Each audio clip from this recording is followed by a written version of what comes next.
welcome back to the Earthdawn Survival Guide, the podcast for all disciplines, paths, players, and game masters, with requesters Josh and Dan. That guy is Josh. And that guy is Dan. And on today's podcast, we will be discussing all things quadratical, or quadrical, whatever. I'm going to make up a word that doesn't even exist, because we're going to talk about the last 4 of the orc tribes from the orc nation of Cara Fahd.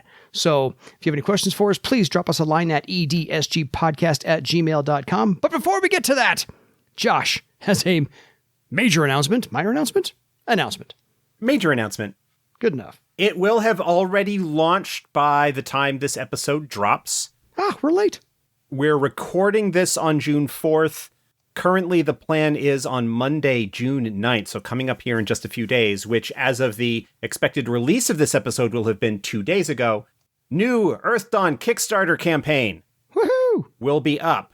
This has a bunch of stuff in it.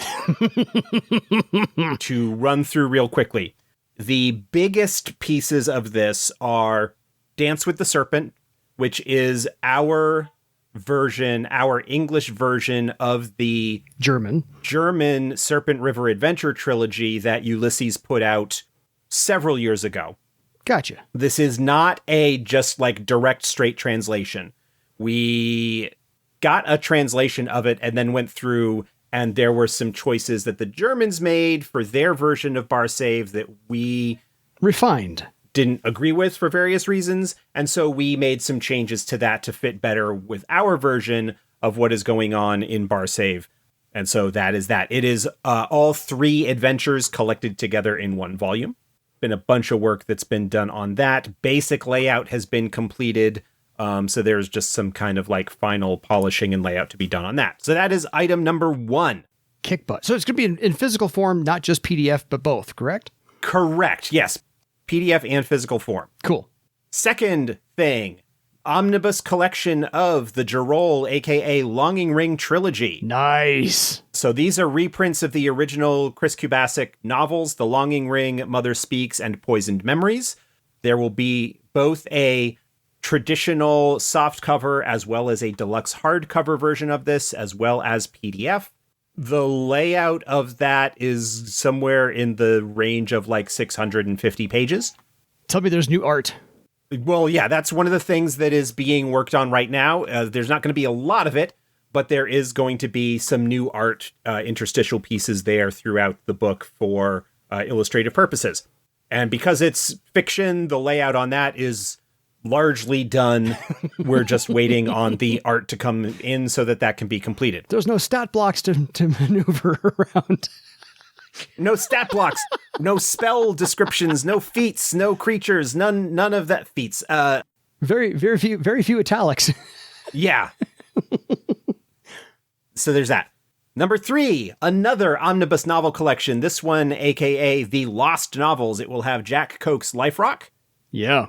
Which did have a limited print release many, many years ago. From Prohpehcy Press. Yes. Caroline Spector's Scars, which also had a very limited release through that same publisher. And, as far as we're aware, the first official English release of Little Treasures, which is the long-lost... You're welcome. ...missing second volume in the so-called Immortals trilogy, the first 2 of which were Earthdawn novels, and the third one was Worlds Without End, which was a Shadowrun novel. Yes. So that is going to be an omnibus collection that is also, I believe, going to have some artwork and stuff in it. So you'll have those 2. And again, likewise, both a softcover and a deluxe hardcover version, as well as PDF. I'll take a deluxe hardcover, please. Yeah. Also included in that, in this campaign, is going to be Legends of Barsaive Haven Volume 2. This will collect chapters 9, 10, 11, and 12 of the Legends of Barsaive campaign in print. It will also include 4th edition versions of Blood Pact and Dead Man's Hand, 2 adventures from Parlength Adventures, which we reviewed on this show and discussed quite a number of episodes back. Yes. So we've gone through and updated the stat blocks, made some minor revisions to them to kind of fit a little bit what's going on with Haven in the Legends of Barsaive campaign setting. The basic plot lines for them are the same. It's got whatever it's called, Mind Trap, I think is the name of the horror from Blood Pact. Rings a bell, yeah. I think that's the one. I completely sort of rebuilt that horror from the ground up and had a lot of fun. I consulted with British Joel on that in terms of refining some of the powers and the way that it works. Nice. So that's in there. Also included in there is the print version of the Sketch a Day 365, but there were actually 366 because it was a leap year thing that Don Higgins, one of our artists, did, which includes a bunch of stuff that is sort of concept art, both for... It includes stuff that could fit for Earthdawn as well as for 1879 and just various other stuff that he did. That is also a book that you can get in there. Also included in this campaign, for the first time on Kickstarter, the dice sets that we did. So there is the basic dice set, which includes one each of the 4, 6, 8, 10, 12, and 20. Yep. With the numbers in what we call the Hawk and Wolf. Yeah. The Hawk and Wolf font that we have for our headers in the current books. And each of the maximum values on the dice each die has a unique symbol on it. Yeah. So the D4 has Strike Back, right? The shield from the classic Earthdawn logo. Yeah. It also includes like the Throlic symbol, the Theron, what we've decided is kind of the Theron symbol, the Iopos. It's got it's got a whole bunch of, like, each die has its own unique symbol on it. Yeah. So the basic set is one of each of those. There's the full set, which is 1d4 and then 2 each of the others, which allows you to roll everything up to step 40. Yeah. There's only 1d4 included in there because you never roll more than 1d4 in the 4th edition. Yeah. And then there is the deluxe set, which is everything, which is the same number of dice as the full set, but comes in a fancy wood case with foam cutouts for the individual dice to be in, and it opens up flat, completely flat, so that the the top of the case actually doubles as a dice tray. Nice. That's really, really cool. I'll take that. So those are included in there. Also included in there are 2 plush dragons. Ooh. Vast Green. Usoon. Yes. Yep, Vast Green, aka Usoon, who is already produced and is in stock and sitting in the warehouse ready to go out as part of this campaign. Get out of the jungle. Yeah. And Charcoal Grin. Oh. Is the newest dragon that is still nearing the end of its design phase and is also included in there. And then, of course, as always, in these campaigns, you have the ability to order anything that we have in stock as add-ons. Those are all available through the campaign. If you buy any physical books, you get the PDF included at no additional charges, kind of for Kickstarter exclusive add-on included. Yeah. There's a whole bunch of stuff in there that is available. I do want to mention briefly that because of world economic situations, capital T. Put it that way, capital T riff. We'll riff on that for a bit. Yes. Fortunately, the only thing in this campaign, books have not been hammered as hard as other stuff. Yeah. So that's fine. Everything except Charcoal Grin has already been produced and delivered. Yeah. This is stuff that we had produced a while ago and have just kind of had sitting around and haven't had it actually in a Kickstarter campaign before. So it's kind of why you're getting so much stuff all at once. Yeah. Because there's a whole bunch of stuff that we've been working on, and it's easier if we just go, let's just pilot. Here you go. Here's what we've got. Buy what you want. Shoot your wad. Have at it. So again, the campaign was expected to launch as of June 9th, Monday, June 9th, and is going to be running for 30 days. So it's going to run through early July. Cool. That's the plan. Go check that out. If you go to Kickstarter and you search for Facet Games or you search for Earthdawn. Or if you've Kickstarted before, you will get an email from the backer. Yeah. Like I said, when this episode drops, it will have already launched. So there's not much sense in saying, hey, you can go and do that now and click the little box to get the reminder that it is on its way, or, to be notified when it launches. Mm-hmm. But that's what's going on. It is a big deal. It's kind of been delayed slightly from what we were originally planning just because of getting everything done. There is a stretch goal involved in this. We hit the first stretch goal. The goal for the campaign is 20,000. The announced stretch goal currently is at 40,000. If we hit 40,000, everybody who orders physical product will get a basic dice set. So that's the one of each. Yeah. Included the 7 dice. In there. Yeah, the 7 dice will be included. 6 dice. 6 dice. Sorry, because there's not a percentile. Because there's only 1d10. We don't have percentile dice in Earthdawn, so that you'll only have the 1d10. Sorry. But the basic dice set will be provided to everybody who gets some sort of physical product. Mm-hmm. Cool. If you are getting electronic only, sorry, we're not going to ship you electronic dice. A dice set. Exactly. That's the big thing. Fair. Oh, one question about the dice set. What color are the dice?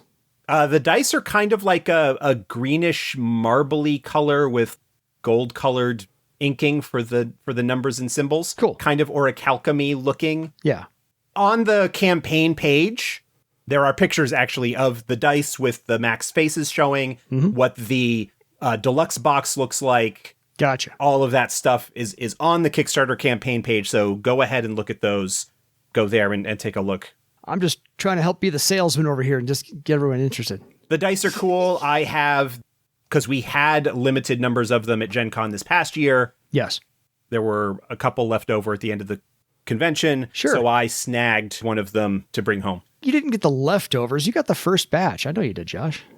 It was a situation where we only had so many. And so if people wanted to buy them, yes, we were absolutely going to sell them. But if there were any left over at the end, then gotcha. We got those. Because we ran out of them, I did not get a spell card set. Yeah. We had a limited number of those. Those all sold relatively quickly. So I have not had I will be getting my spell card set at the convention this year. I have my spell card set and they're fantastic. Yeah. I use them bi-weekly. So, yes. So anyway, that's that. Not bad for a 14-minute little drop. Lots going on there, lots of stuff. So we are excited, and we hope you are all excited and that you throw money at us. Exactly. Let me ask you one last question about the Kickstarter. What is the main product, or is it just like all lumped into one big thing? So there are like several tiers. There's like get the RPG books, get the novels, get the... Gotcha. But because of the way that Kickstarter has allowed add-ons to be done and whatnot, we don't have like 80 bazillion different tiers. Fair. There's kind of like some really basic tiers of like, these are what we expect people are going to have as like the most common things that they would be getting from this. Mm-hmm. Then there is also an a la carte option. Always. Which doesn't have anything in it by default, but allows you to add on whatever you want. Cool. As is usual with our Kickstarter campaigns, there are not any add-on options for just PDFs because those are all already available in the shop and you can just go and get them. You don't need to back the campaign. There's no discounts or anything like that for getting just the PDF, so you can just go get those through the shop normally. Fair. But for the new books, there are options available to just get the PDFs of those as well. Gotcha. But go look at the campaign. It should all be relatively self-explanatory. We've got covers are already designed and there's a lot of work that has been done on these. All of the text for all of the books is done. Yeah. It's just a matter of completing layout and printing that stuff and printing. Yeah. Obviously, which, will take a while, but we're hoping that at least the electronic versions of the stuff will be available relatively quickly after the campaign is finished. Absolutely. So everything's like 90% finished as far as physical product. The dragons are made. The books are laid out. And yeah, Usoon is made. Charcoal Grain is in design. Yeah. The books themselves are all written and like have gone through editing and whatnot. So the 90% done. It's just a matter of getting the layout finished on all of them, but basic layout is in place for all of those. So, it may be if for whatever reason, I'm hoping that they are, but if the layout isn't complete on any of them, we'll do what we have done in the past when the campaign is over and make the sort of pre-release layout available to people. But that's, a month away at this point. So hopefully now that, again, as of the drop of this episode that I'm done with the play, I will be trying to get back to layout and getting those things done so that they are all set and ready to go when the time comes. Absolutely. So almost there. Almost. I like it. Thank you for the good news. It's actually great news. I dig all of that. Yeah, it is very good news. I'm over here just like the junkie. Just give Daddy what he needs for the Earthdawn stuff. I'm the junkie. Feed me. I admit it. It's kind of hard not to admit if you take a look at my collection. So yeah, right there with you. All right, on to some orcs. And we're going to cover the last 4 tribes of orcs in the Orc Nation of Cara Fahd book, because these are the smallest tribes. Remember, we started this whole series out with big tribe to little tribe, Metal Fist on down, and we're covering now the very smallest tribes that there are, beginning with Thunderaxe's Cleavers. This is 90-ish members big, and so it's not, like I said, it's not that big a tribe. But they were founded and or are composed of mostly Niwats, slaves captured honorably by Crystal Raiders. So these are orcs that were used to be slaves. Well, some of them. There are also quite a number of air sailors from other parts of Barsaive as well. Sorry. So it is a mix of air sailors and sky raiders. Most of the sky raiders are, as you said, were Niwats, or, had come from the Crystal Raider, the Twilight Peaks and such. Yeah. But they all because they all did similar stuff, they all ended up kind of living in the same neighborhood and formed their own tribe. Yeah. As it were. And there's more in this essay, there's more of the founding of the tribe than there is actually details about the tribe, because the founding's the more important part. Yeah. As far as legends are concerned. This is actually a fun legend to read. If I were just picking up legends here and there to record another episode for, this would be one of them I would just read as is, because it's hilarious to read and kind of fun that way. But they spent many weeks after the Seeds of Nation declaration, back and forth, roaming from harvest to the Black Quarry and so forth and so on. They didn't really have a home.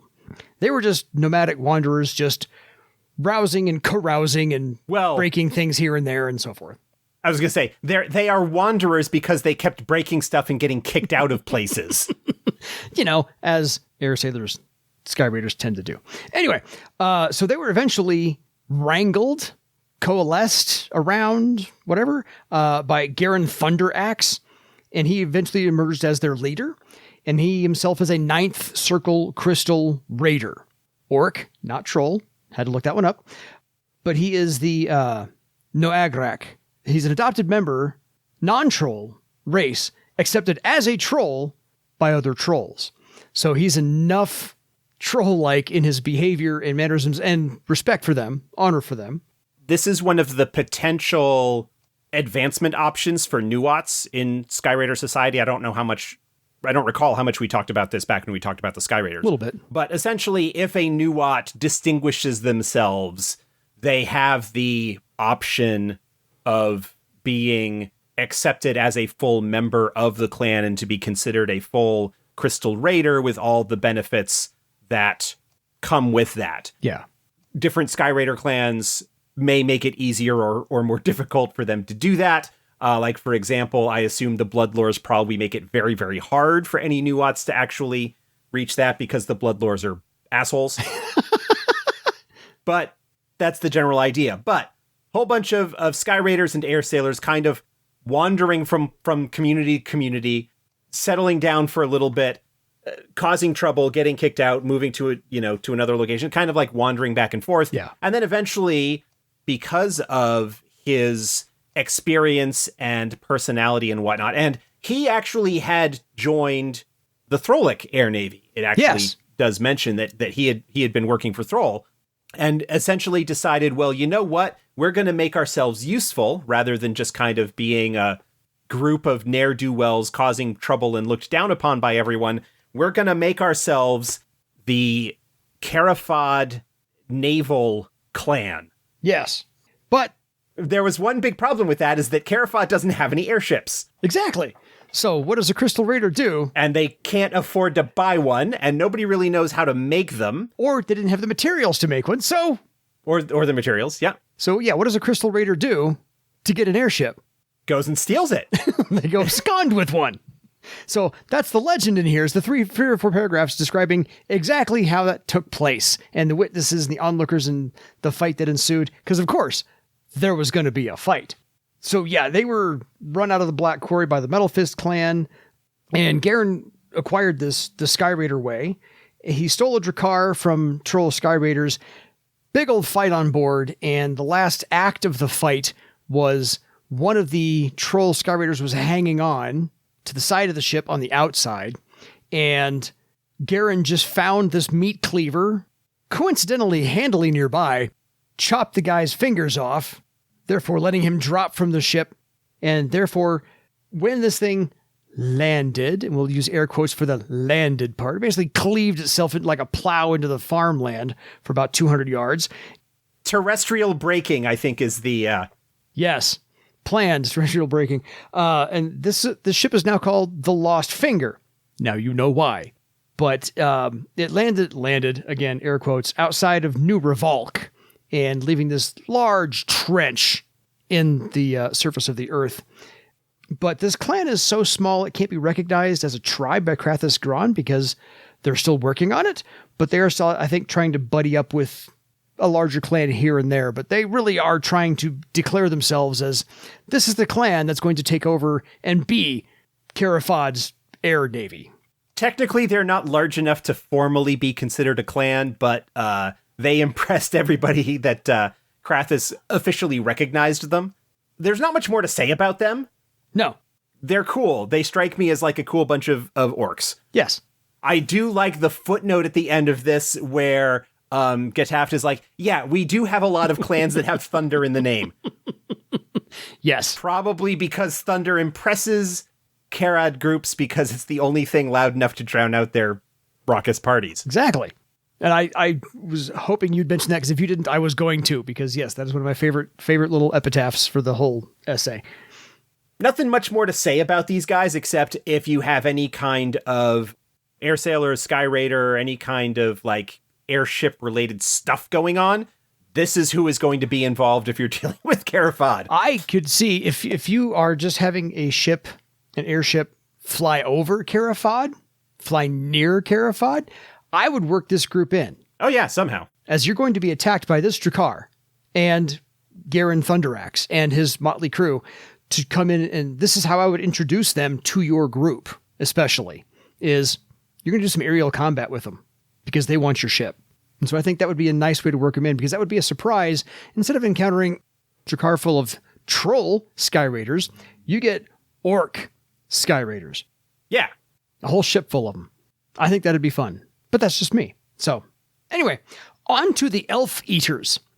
This is another group, still less than 100 members, but they are bloodthirsty savages. These are probably, I can't see the bottom of the barrel, but these are kind of a one-note orc tribe.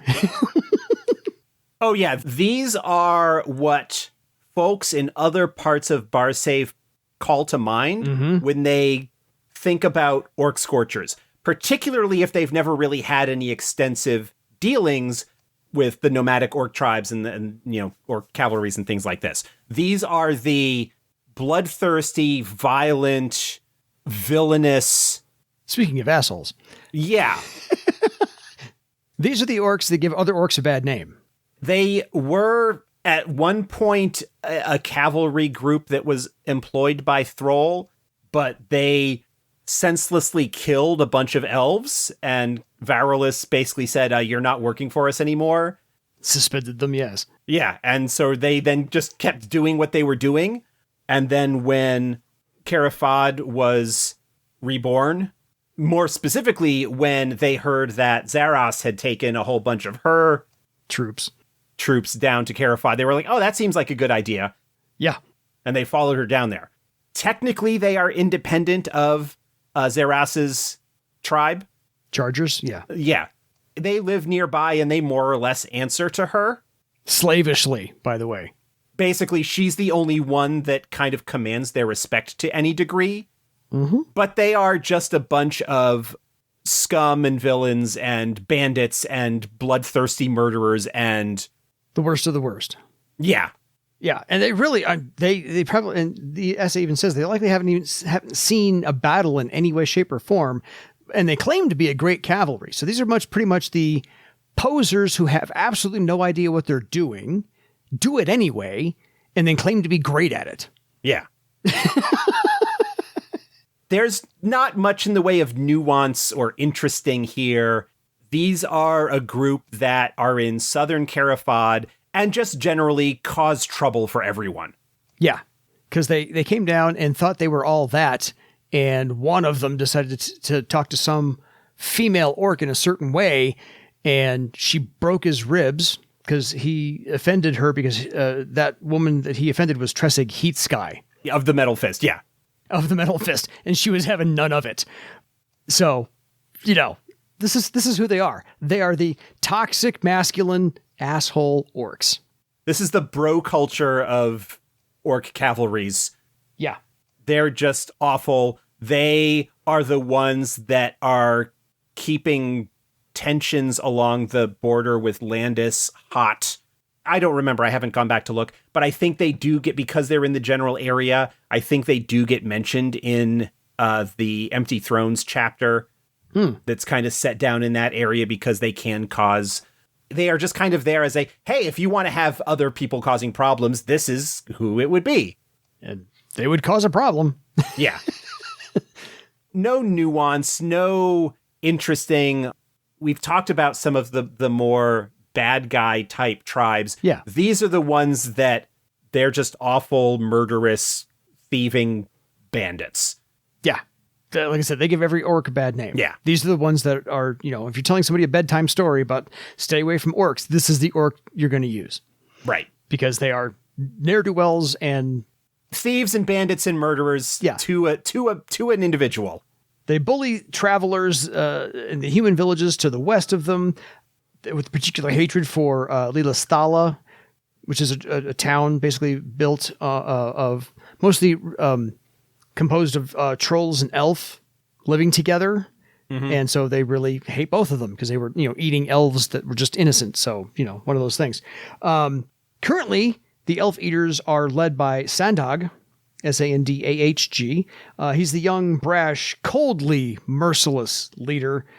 Sandag thinks she's in line to take over Zarass's chargers. Should Zarass have a bad day, but I'm pretty sure Zarass would eat her for lunch. Not literally, but figuratively. That's exactly what it says. It's like Zarass is off doing something, and so Sandag thinks that she's in charge. And as it says, when Zarass gets back, she'll turn Sandag's skin to slippers if Orgic doesn't kill her first to bring his own alliance to a head. There's a whole bunch of nastiness going on in the southern jungles. Oh, totally. Nobody's getting along. The fact that they are all sort of bullies and jerks, thugs and murderers and bandits to various degrees is part of the reason why they're a threat, but not a huge threat to Cara Fahd as a whole. Yeah. They're just kind of a pain in everybody's ass. Yeah. They're the pimple on the ass of the boil. And I'm just kidding. But yeah, thankfully there's less than 100 of these, because if there were any more, it would be a serious problem. But there are. Yeah. There are not. They're less a tribe and more just a gathering of murderous thieves. Yes. Murderous thieves and bullies. Yes. So nothing good can come from them. Use them as you will.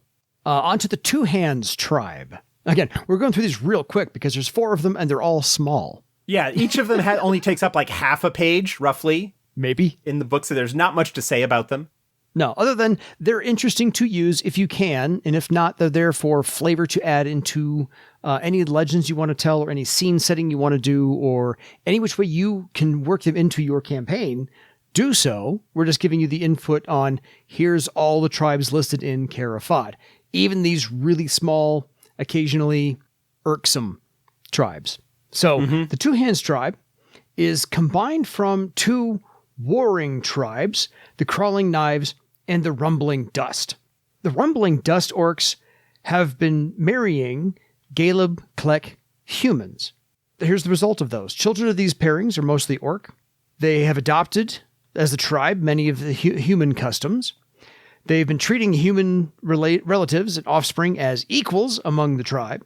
And they've been keeping matrimony and breeding to a single mate, like humans do, not like orcs do. and they have been mourning their dead, which is a human ritual, which is different from how orcs do it.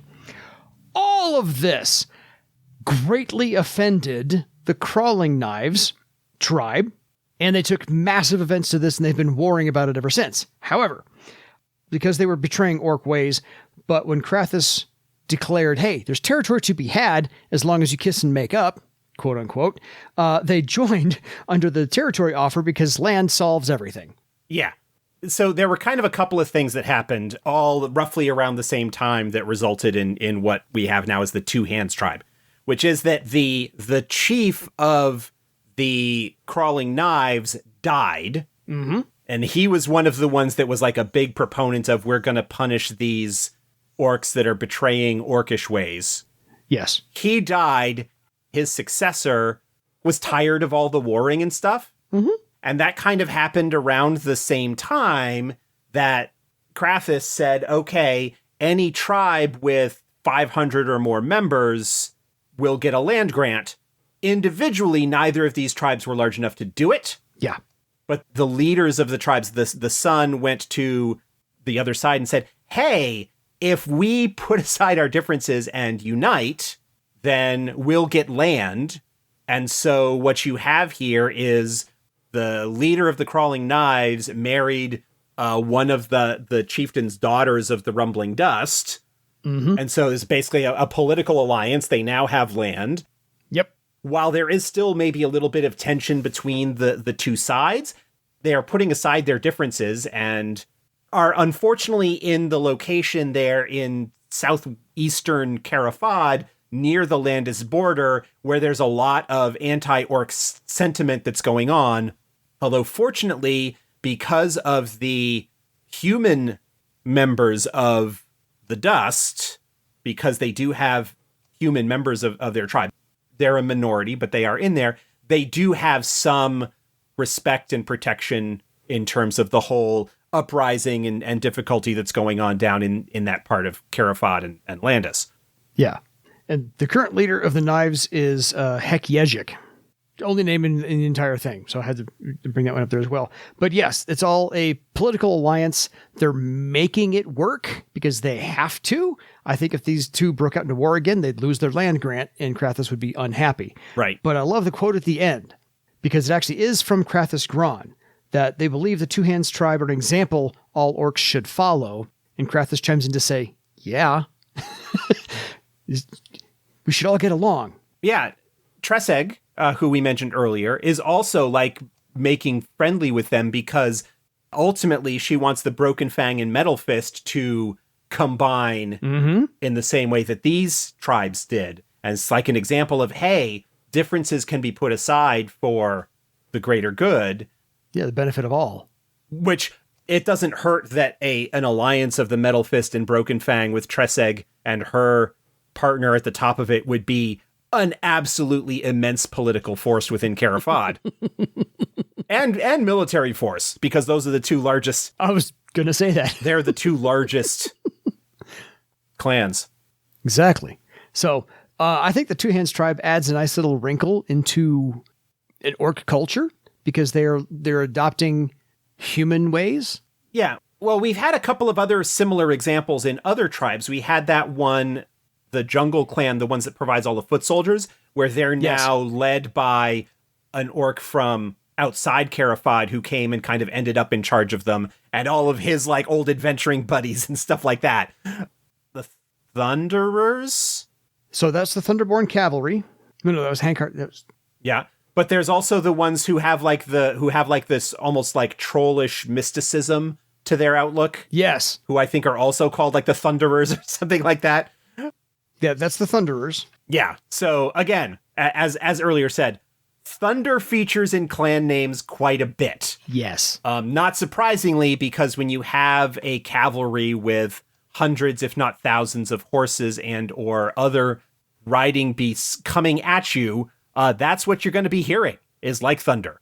Yes. I think I actually had that one wrong. It was not the Thunderborn Cavalry. That was the Hankar Spears. Yeah. Because Hankar was Steelwit was from Travar. So yes. Okay. Had to get that one right. Had to look at my notes. So that's the Two Hands. And again, interesting, like kind of an example of what Krathis hopes to achieve. Mm-hmm. Cara Fahd will still be an orc nation. They can't be at war all the time. That is bad. That is not healthy for a nation. No. They cannot be at war internally, and they cannot be at war externally. You just can't survive that way. Especially where they're located, and given when this book was produced, the idea was that Thera is the looming threat to the southwest with Skypoint and Vivane, and the idea was that eventually they're going to need to be dealt with, and if Cara Fahd is still dealing with all of its internal politics and strife and intraclan rivalries, and dealing with the problems with Landis and the border and blah, blah, blah, yeah, that the things are going to be difficult. Mm-hmm. So I like them. They're a nice little wrinkle to have in there as well. Just like I said, more flair for your setting if you want to put some in there somehow. Not sure how you'd work them in, but they're good to know about. They're good to have in there. So on to the last one, the Namdroth. The Namdroth are more of a secret, or not exactly a secret society, but a society that has a bunch of secrets to keep. Yes. Everyone knows about them, so they're not secretive that way, but what they know of them is very secretive. So the Namdroth live in the Delaris Mountains, and they maintain and live inside the kaer that they built before the Scourge. So they're still there. They're still hanging around there.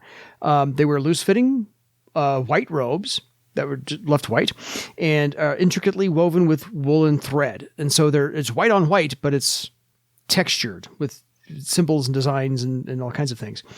Only 20 of them pretty much roam anywhere within Cara Fahd. You might see one every once in a blue moon or something like that.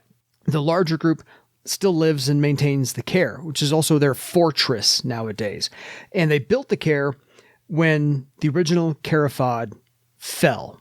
Because what we're calling Cara Fahd now is a rebirth after Krathis Gron declared it. So the years of the Scourge and hundreds of centuries in there, Cara Fahd didn't actually exist. This is how old this kaer is.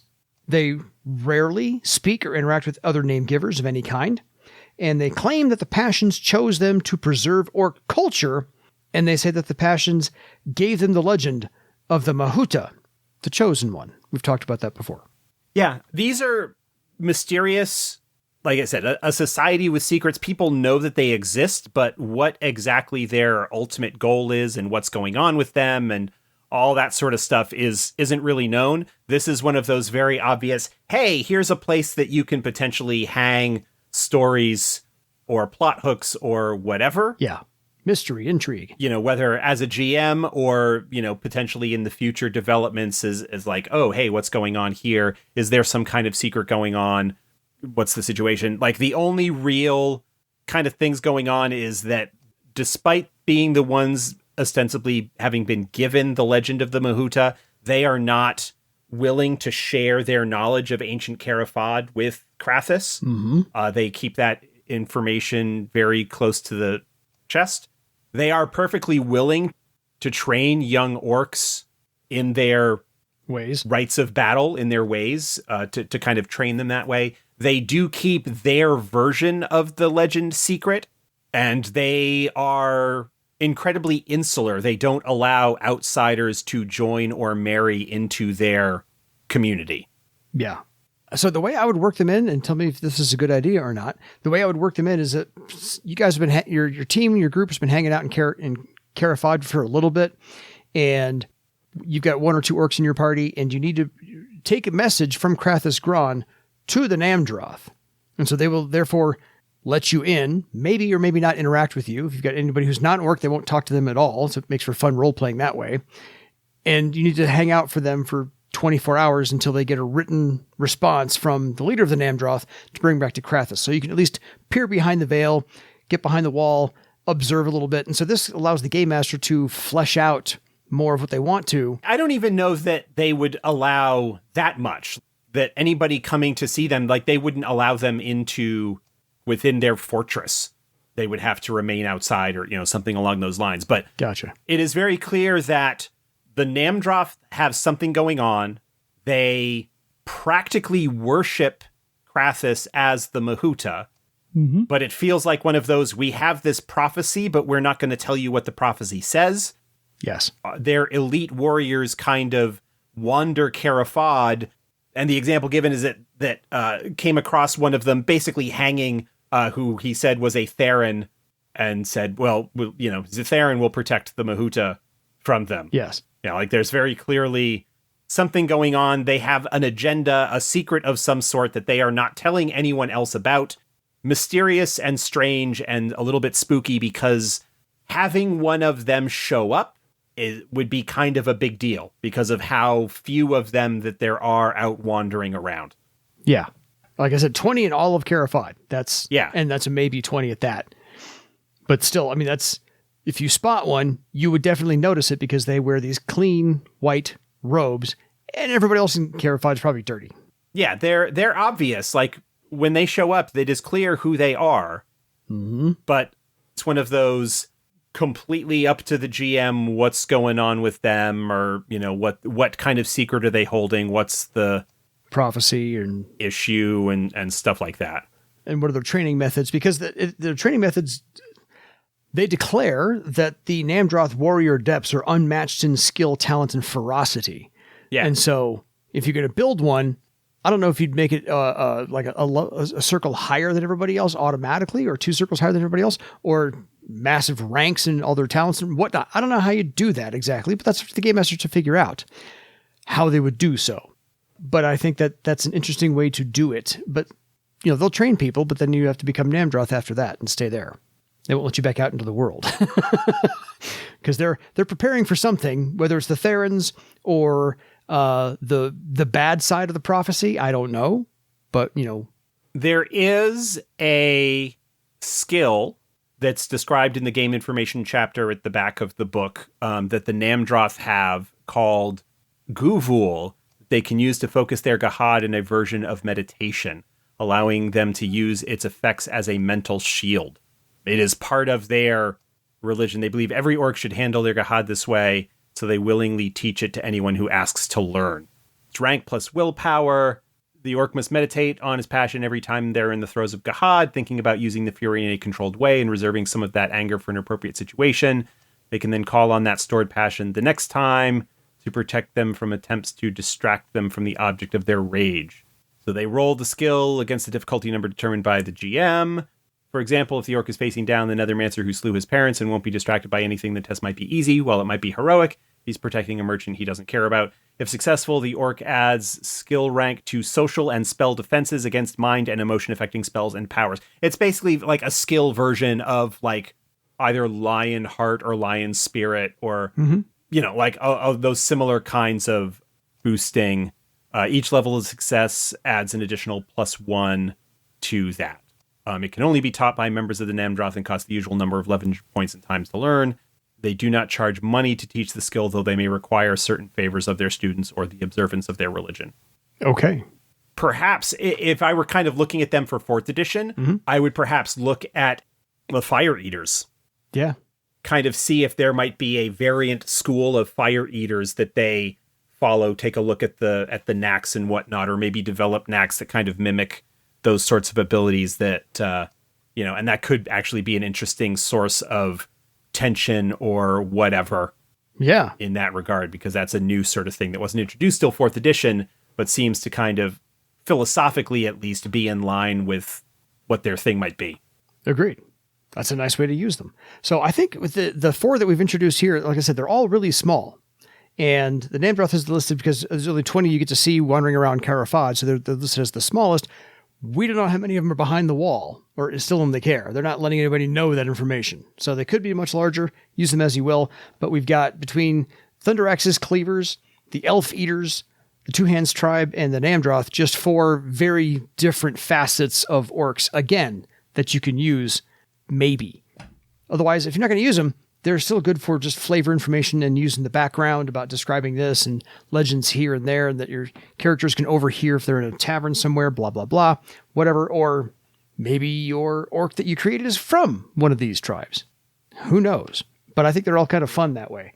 Any final thoughts, Josh? No, everything that I had to say, I have already said. Fair enough. We were going to make this the quadrical episode, but we covered 5 things because you have the Kickstarter and 4 tribes. So it's the quinticle. episode. Anyway, I'm done making up words for the day. So otherwise, folks, flush out the Namdroth for your legend. Good night,